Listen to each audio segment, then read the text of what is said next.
Oi, eu sou a Fernanda Concon e esse daqui é o News Z.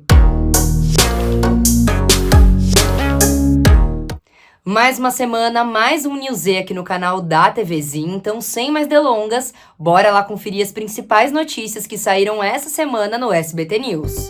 Anvisa prorroga liberação de vacina contra Mpox para uso no Brasil. Decisão atende pedido do Ministério da Saúde, que continua registrando casos da doença no país. Eu peguei essa notícia para a gente debater hoje aqui por causa desse pedaço em especial. Na decisão, a entidade alegou que a doença continua em circulação no mundo e que ainda não há tratamentos registrados. Esse semestre eu tô cursando uma disciplina chamada Saúde Global e toda vez que eu vejo uma notícia relacionada à área da saúde, a minha cabeça explode. Antes de mais nada, a gente precisa entender alguns conceitos para chegar aqui no ponto da questão. Sabe quando a gente lê as notícias e vê umas palavras tipo endemia, surto, epidemia e não entende muito bem a diferença entre elas? É importante ressaltar que eu não sou nenhuma especialista da área da saúde, né? Então essas explicações aqui vão ser bem resumidas só para a gente chegar na questão. Surto, de forma bem simples, é o aumento repentino de casos de uma doença de forma localizada. Por exemplo, numa cidade não se tinha nenhum caso de uma doença e do nada aparecem 10 casos, só que eles aparecem em bairros específicos.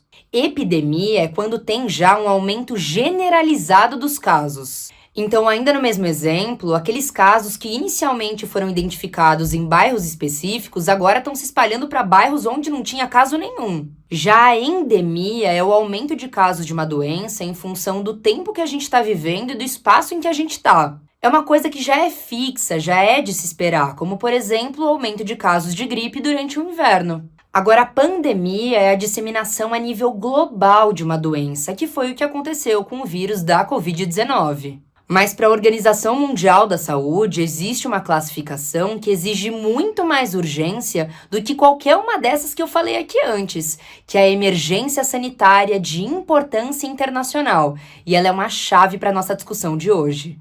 Até a década de 80, a saúde era entendida como uma preocupação nacional, então cada país ali cuidava do seu. Só que em 1981 se descobriu o vírus do HIV/AIDS e já em 1983 ele tinha se espalhado de tal forma que ele estava presente em praticamente todos os países do mundo.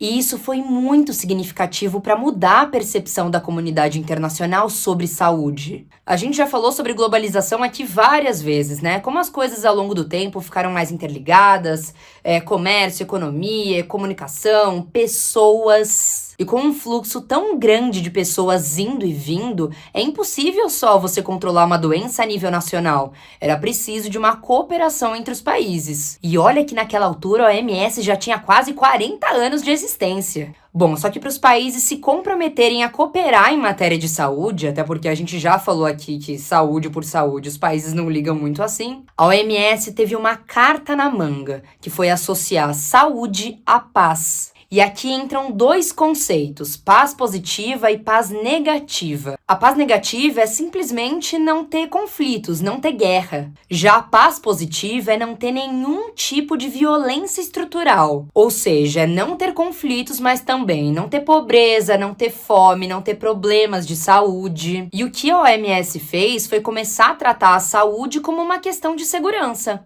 Então, se os países se comprometessem a fornecer saúde para a população e também cooperassem para que ela existisse no mundo todo, seria uma medida super importante para atingir a paz. Por exemplo, se você fornece um bom sistema de saúde pública e gratuita, você diminui um dos marcadores de desigualdade social. E se você diminui a desigualdade social, você diminui também a criminalidade. Entende como funciona a lógica? Parece ótimo, né? Só que existe um perigo em associar saúde à segurança. Quando você determina que alguma coisa é uma ameaça à sua segurança, você passa a deslocar todos os recursos possíveis para poder combater aquela ameaça, certo? Então, quando você determina que uma doença é uma emergência sanitária de importância internacional, tudo passa a ser sobre ela. Recursos, financiamento para pesquisa, para tratamento, para vacina. E aí se decreta o fim da emergência sanitária. De fato, acabou a crise? Tem certeza que acabou completamente a crise dela? A história recente tem nos provado que não.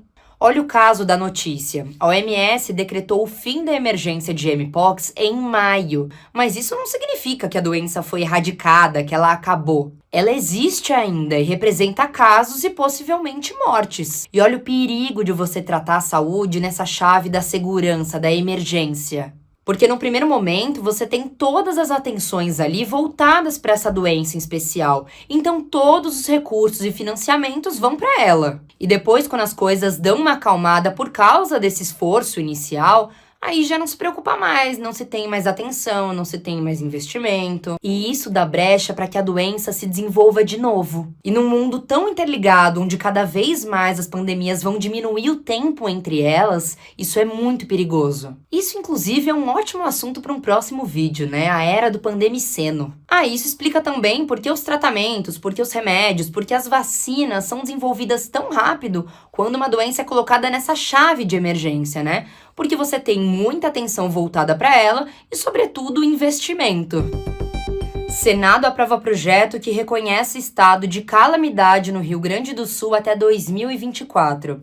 Texto permite que Estado contrate empréstimos e aumente despesas sem violar regras de responsabilidade fiscal. Bom, com certeza vocês estão acompanhando a atual crise vivida por cidades gaúchas em razão de enchentes causadas pela passagem de um ciclone extratropical.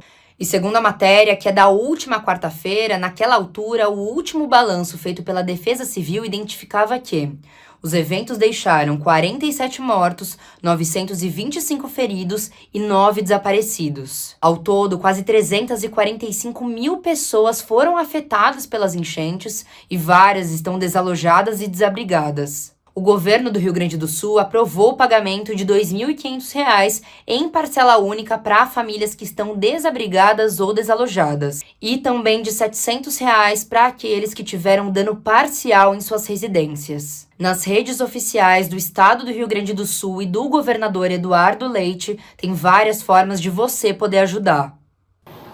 Depois de ter atingido o Vale do Taquari, com os municípios ali de Mussum, Roca Salles, Encantado, Lajeado, que especialmente foram atingidos, né, e onde a gente teve um volume de mortes já confirmadas, que é a maior já registrada num evento climático para o estado do Rio Grande do Sul. Agora o foco é resgatar as pessoas, muitas famílias ainda sobre telhados de casas. Exposição traz o universo da astronomia para perto das crianças em São Paulo.